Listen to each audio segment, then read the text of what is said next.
Cancer అత్యంత ప్రమాదకరమైన వ్యాధే కాకుండా అత్యంత ఖరీదైన వ్యాధి కూడా. ఏటా దీని బారిన పడి ప్రపంచవ్యాప్తంగా చాలామంది మృత్యువాత పడుతున్నారు. వైద్య ఖర్చులు భరించలేక తనువు చాలిస్తున్న వారు సామాన్యులు, మధ్యతరగతి వారే. క్యాన్సర్ వ్యాధి కుటుంబాలను కుదిపేస్తోంది. వయసుతో సంబంధం లేకుండా క్యాన్సర్ మహమ్మారి బారిన పడుతున్నారు. వైద్య ఖర్చులు భరించలేక క్యాన్సర్ రక్కసి నుంచి బయటపడేందుకు రోగులు ఆపన్న హస్తం కోసం ఎదురుచూస్తూ ఉంటారు.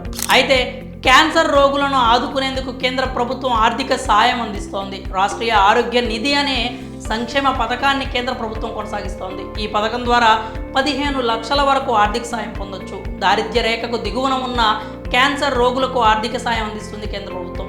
పేద క్యాన్సర్ రోగులకు వైద్యానికి అయ్యే ఖర్చు 15 లక్షల వరకు కేంద్ర ప్రభుత్వం రాష్ట్రీయ ఆరోగ్య నిధి పథకం ద్వారా అందిస్తుంది.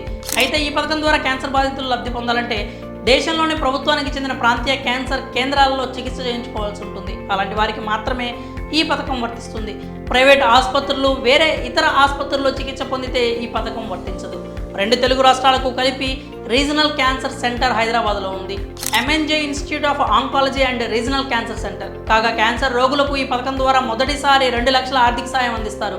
అంతకు మించి అవసరమైతే రోగి కేంద్ర ప్రభుత్వానికి దరఖాస్తు చేసుకోవాల్సి ఉంటుంది. కేంద్రం దానిని పరిశీలించి రోగి చికిత్స పొందుతున్న రీజనల్ క్యాన్సర్ సెంటర్లో వైద్య బృందంతో చర్చలు జరిపి అప్పుడు 15 లక్షల వరకు ఆర్థిక సాయం అందిస్తారు.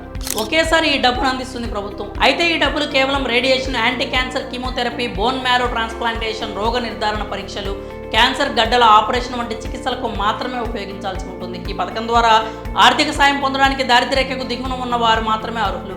క్యాన్సర్ వ్యాధి సోకినట్లు మెడికల్ రిపోర్ట్స్ ఉండాలి. కాగా ఈ పథకానికి అప్లై చేసుకునేందుకు ministry of health and family welfare వెబ్సైట్ను సంప్రదించాల్సి ఉంటుంది. లేదా మీరు ప్రాంతీయ క్యాన్సర్ కేంద్రాల్లో కూడా సంప్రదించాల్సి ఉంటుంది.